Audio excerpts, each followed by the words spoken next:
Sahabat setia Gowori yang dikasihi Tuhan, Shalom. Hari ini adalah Jumat 14 Januari 2022. Kita akan bersama-sama merenungkan firman Tuhan yang diambil dari Injil Markus 2 ayat 1 sampai dengan 12. Mari kita siapkan hati kita.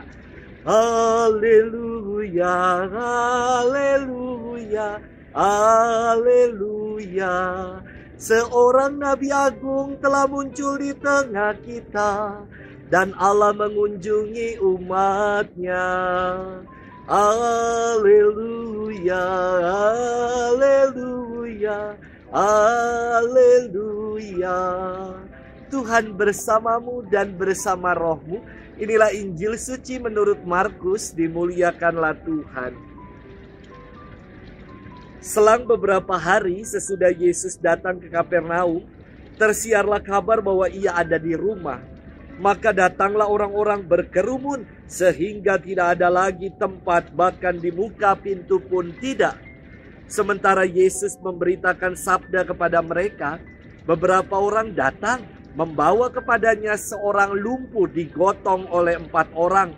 Tetapi mereka tidak dapat membawanya ke hadapan Yesus karena orang banyak itu. Maka mereka membuka atap yang di atas Yesus. Sesudah atap terbuka, mereka menurunkan tilam tempat orang lumpuh itu terbaring. Melihat iman mereka, berkatalah Yesus kepada orang lumpuh itu, "Hai anakku, dosamu sudah diampuni." Tetapi di situ duduk juga beberapa ahli Taurat. Mereka berpikir dalam hati, "Mengapa orang ini berkata begitu? Ia menghujat Allah. Siapa yang dapat mengampuni dosa selain Allah sendiri?" Tetapi Yesus langsung tahu dalam hatinya bahwa mereka berpikir demikian. Maka ia berkata kepada mereka, "Mengapa kamu berpikir begitu dalam hatimu? Manakah lebih mudah mengatakan kepada orang lumpuh itu, 'Dosamu sudah diampuni,' atau mengatakan, 'Bangunlah, angkatlah tilammu dan berjalanlah'? Tetapi supaya kamu tahu bahwa di dunia ini Anak Manusia berkuasa mengampuni dosa." Lalu berkatalah Yesus kepada orang lumpuh itu, "Kepadamu kukatakan, bangunlah, angkatlah tempat tidurmu dan pulanglah ke rumahmu." Dan orang itu pun bangun, segera mengangkat tempat tidurnya dan pergi keluar di hadapan orang-orang itu. Maka semua takjub lalu memuliakan Allah, katanya, "Yang seperti ini belum pernah kita lihat." Demikianlah sabda Tuhan. Terpujilah Kristus. Sahabat setia Gowori yang dikasihi Tuhan, Shalom. Dalam ilmu bela diri karate, ada macam-macam sabuk. Dari yang paling rendah sabuk putih sampai dengan yang tertinggi adalah sabuk hitam.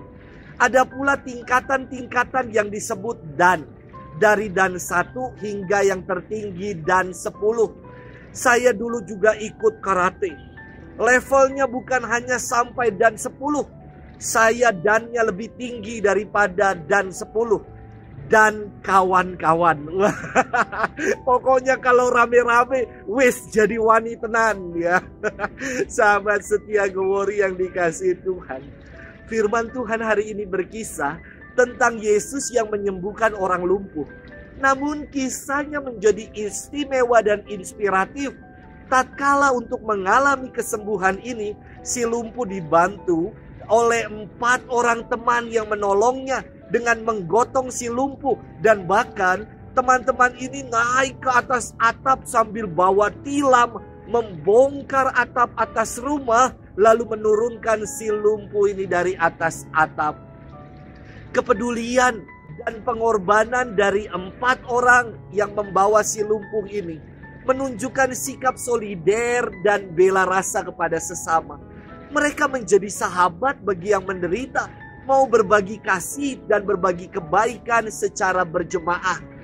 Bukan seperti nyinyiran yang mengatakan dosa malah berjemaah, korupsi berjemaah seperti yang baru-baru ini kita dengar, dan melakukan keburukan secara berjemaah.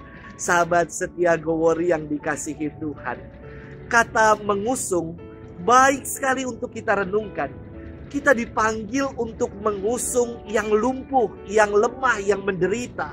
Panggilan hidup kita adalah untuk menjadi sahabat seperjalanan bagi sesama, terlebih mereka yang menderita. Sebagai sahabat, sudah seharusnya kita bersikap peduli, solider, dan berbela rasa. Sudahkah kita menjadi sahabat bagi yang lain? Selamat bermenung, dan Tuhan memberkati kita selalu. Dalam nama Bapa dan Putra dan Roh Kudus. Amin.